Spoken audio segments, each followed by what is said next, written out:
Welcome back to the Old Soul Millennial channel. Improperly connecting to a trailer, improperly balancing the load in your trailer, or exceeding the towing capacity of your tow vehicle can have deadly consequences. The purpose of today's video is to help aid you in how to properly hook up to your trailer and how to perform a pre-trip inspection. Let's get started.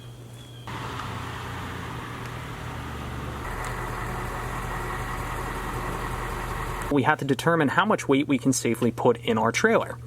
Look for the tire and loading chart as well as the manufacturer's plate. The tire and loading information chart spells it out. It says the weight of the cargo should never exceed 8,380 pounds. And you're probably looking at the manufacturer's plate and saying, well, what gives? The gross vehicle weight rating is 12,000 pounds.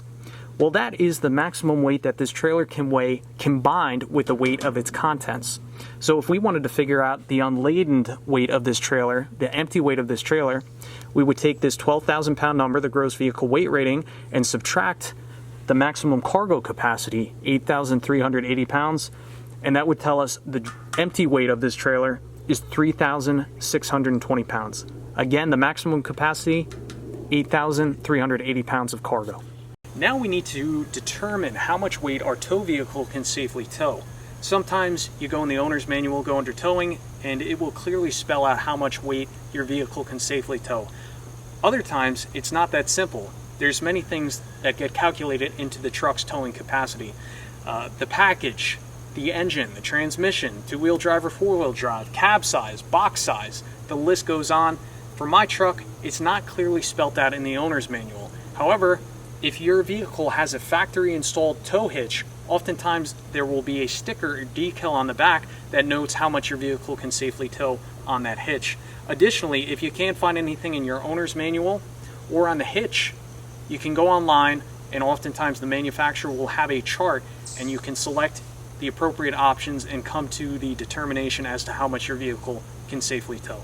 So let's take a look at the factory installed trailer hitch. There's this decal. Max gross trailer weight, 15,200 pounds. So that tells us the maximum towing capacity of this truck and this hitch is 15,200 pounds. Remember that trailer, the gross vehicle weight rating is 12,000 pounds. So we are safe towing that trailer because it's within the limits of what this truck can safely handle. Next, let's talk about the hitch. So we know the gross vehicle weight rating, the maximum weight of the trailer with its contents combined, cannot exceed 12,000 pounds. We need to ensure that our hitch is rated for at least 12,000 pounds. So if you take a look at the sticker on this hitch, it's a B&W hitch, made in America, quality hitches, 16,000 pounds trailer weight.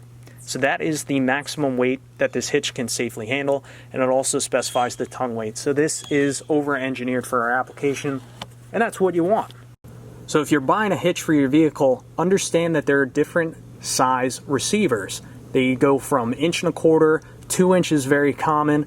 This is a 2.5 inch on my F250, 2020 F250, and then they also have 3 inch. Now that you've selected a hitch that is appropriately rated for what you plan to tow, and it is the proper size for your receiver, you need to get a hitch pin. Ensure that it's a high quality hitch pin. I don't recommend the ones with those hairpin cotters. I recommend a stainless steel locking one. That way it won't rust out. It'll last for just about ever, and you don't have to worry about somebody stealing your hitch.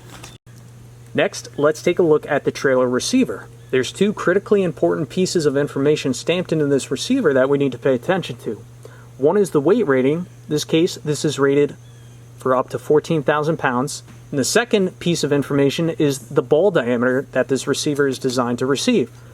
This is designed to receive a 2 5/16 inch diameter ball. So that means we have to use a 2 5/16 inch ball in conjunction with this receiver.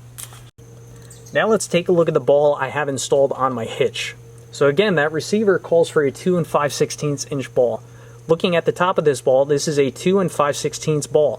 This is also a stainless steel ball. They're much more expensive, but I highly recommend them over a chrome plated ball because that chrome rusts out and the balls they don't last. So spend the money on a stainless steel one. It'll look a lot nicer for a lot longer and it holds up much better.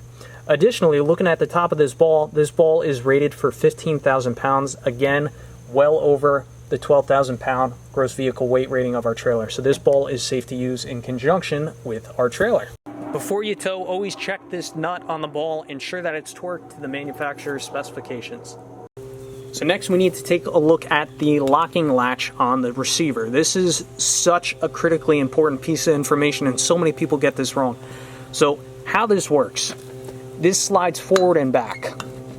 And as it slides forward and back, there's a piece of metal down in here that hugs the ball. It'll latch onto the ball or be pulled back as to where the ball can drop out of the receiver. So it's currently in the locked position. In order to unlock it and allow the ball, the trailer, to be dropped on the ball, you want to tilt this lever forward, lift up and pull back, and ensure that it goes all the way back. If you look on the bottom here, there's a little cutout and it needs to sit on the receiver like that. So many people make the mistake of only pulling this back like halfway, like that. That's still partially coupled, and if you were to try and drop the trailer on the ball right now, the ball wouldn't fully couple onto this receiver. And you start going down the road, this will come uncoupled. So it's just so critical that you get this right. This little cutout right here is to ensure that this latch stays in the lock position. So this prevents everything from unlocking. Of course, there's a safety pin you got to throw on here too. But to uncouple, tilt, pull back all the way until it sits on that little shelf right there. Now here's a look inside the coupler so you can better see what's going on. So we're currently in the unlatched position. I'm going to slide this locking tab forward until it clicks and locks in. You can see that piece of metal comes forward and that hugs the bottom of the ball and prevents it from pulling out of this hitch. So I'm going to tilt that latch forward, pull back, ensuring that that collar retracts back all the way. And that is retract back all the way. I'll pull it forward and latch it fully one more time. That is fully latched. So we'll retract it back again. It's fully seated all the way back on that little shelf. And now we are ready to back the truck up and drop the trailer onto the ball.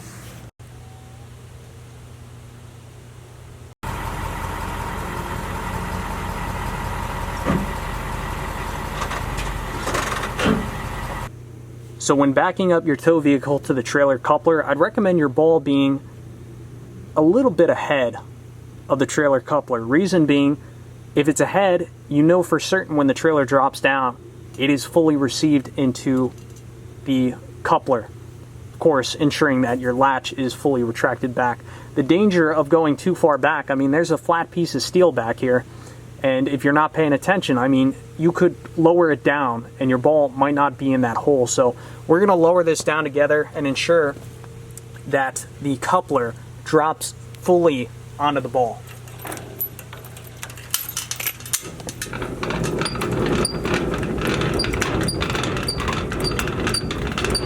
See how it's pulling itself forward. And don't stop there. Keep going all the way down. Keep going all the way down. We'll pull this leg all the way up. Your jack has an extension pin. Of course, before you retract the jack all the way up, you would push the foot plate to its utmost position, reinstall the pin, and then draw the jack all the way up. So the jack is now up all the way and secured. So first I want to give you a look from the underside here. So the ball is fully seated into the trailer coupler. I have not slid the locking latch forward yet. I want you to see what happens. So remember, that collar is going to slide forward and lock onto the skinnier part of the ball. So I'm going to slide this locking latch forward and watch that collar. See how that locks on the skinny part of the ball? And anytime I hook up a trailer with this configuration, I always get down low, I look, I feel, I ensure that that latch is fully seated and locked onto the ball. Another test you could do, you could lower your trailer jack back down until it's putting significant upward pressure on this connection, and it should not uncouple. Locked, unlocked. So we're gonna go back to the locked position, look underneath, feel, ensure that everything is locked on properly, to which it is. And the final thing we would do with this coupler is install a safety pin. Now it is time to connect our safety chains attached to our trailer onto our tow vehicle hitch. Now, I was always taught to crisscross the safety chains. Reason being, in the extremely unlikely event of a hitch failure, by having those chains crossed, the idea is that the hitch would land on that crisscross section of chain and help keep the nose of the trailer up off the ground. Another thing that I'm pretty sure is safe to do is if your chains are hitting the ground, if they are dragging, you can twist these chains to take up some of that slack, and that'll raise the chains up off the ground. So let's crisscross these chains.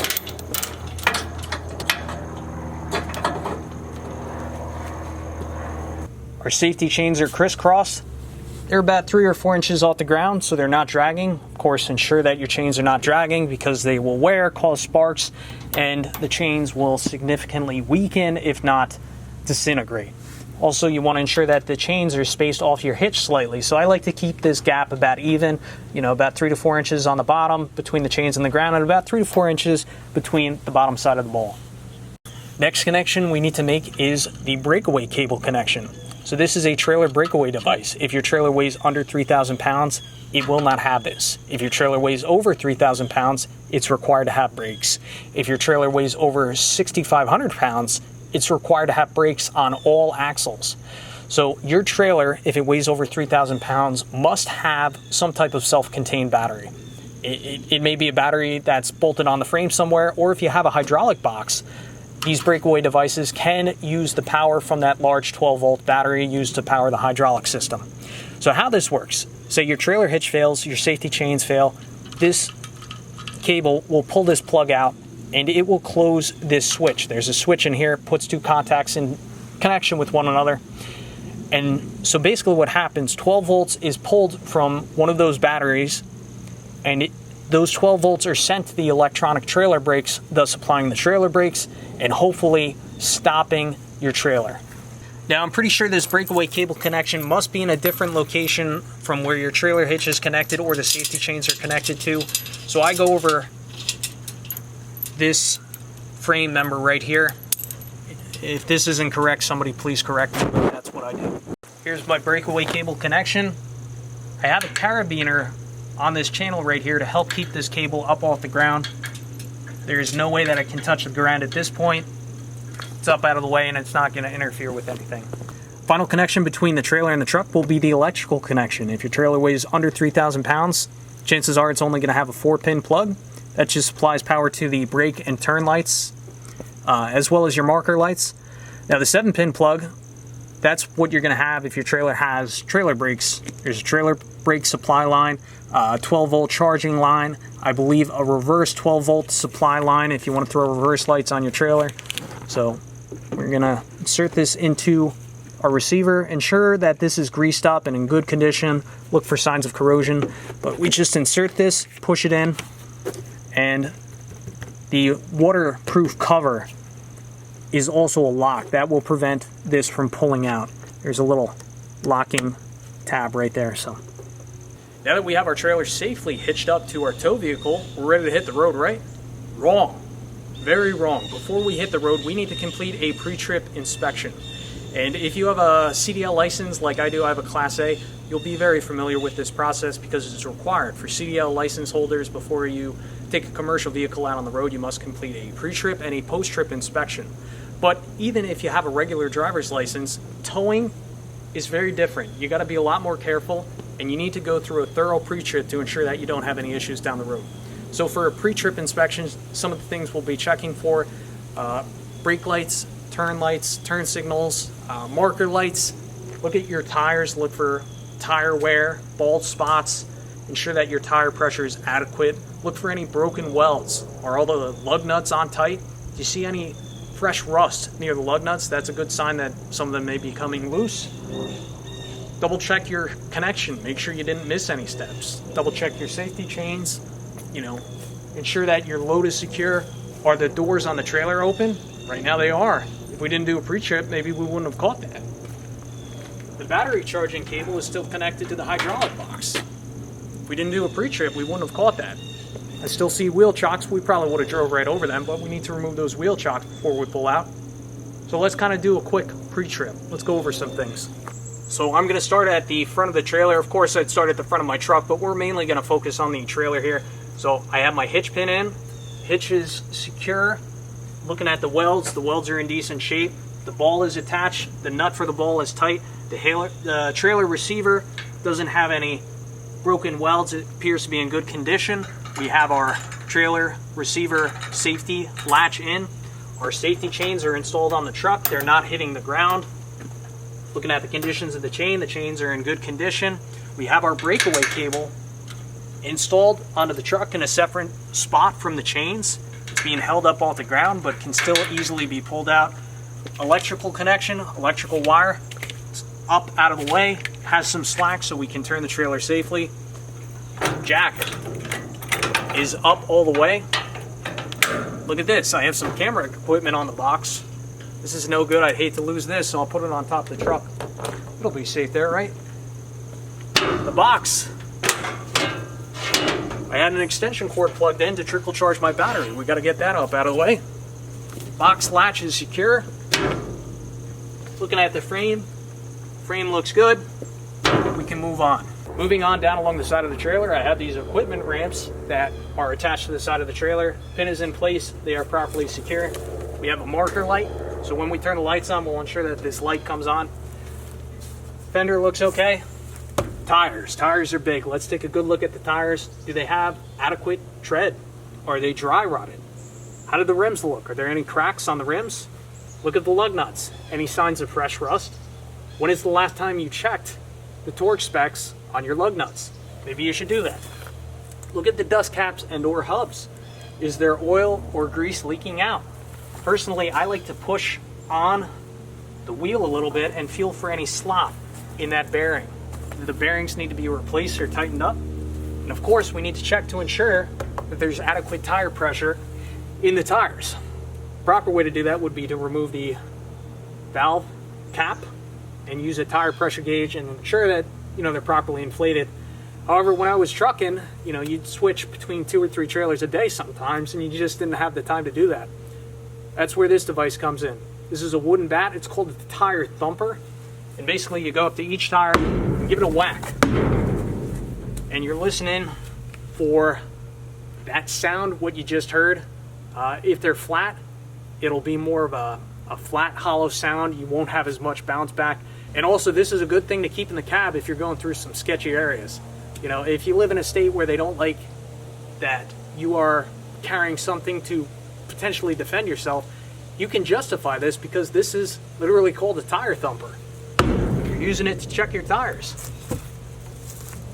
Look in or on your trailer. Are there rocks? Is there sawdust, dirt, debris, anything loose, anything that can fly out and cause damage or harm to other drivers? This is unacceptable, and if I were to tow this trailer away right now, I would absolutely sweep this out. And snow as well. Any snow in the back, that's got to get shoveled out. If there's any snow on top of your trailer or your vehicle, you got to clean that off too. Again, anything that can fly out and cause harm to another driver must be cleaned and mitigated. Well, it's a good thing we did the pre-trip because my gate is wide open.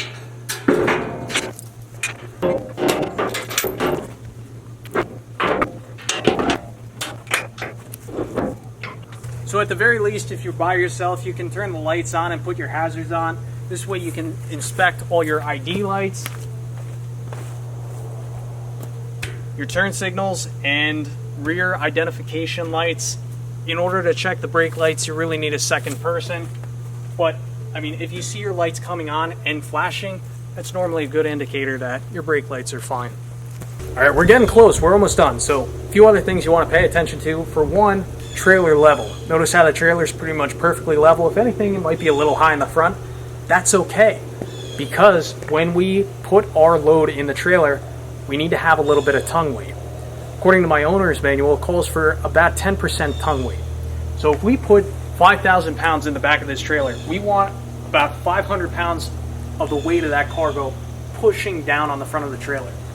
If we have all that cargo in the back, it can cause the front of the hitch to lift up, and that could cause you to fishtail and lose control on the highway. So you got to be very careful. A good way to tell when you're putting the right amount of weight on the trailer hitch is as you're loading, pay attention to the back of the truck and the trailer hitch. you want it to sink down a little bit. Of course, depending on the weight of your load, but again, try and stick to that 10% tongue weight number.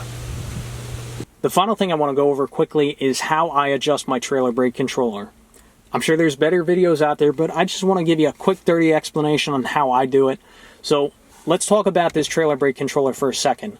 What it does is it regulates the amount of voltage that is sent to the trailer brakes in the back. You see I can hit these up and down buttons to control the amount of voltage going to the brakes. More voltage equals stronger braking power. Now it's critically important that we adjust this properly. If we over adjust the brakes, the trailer brakes could lock up, cause flat spots on the tires, which is no good.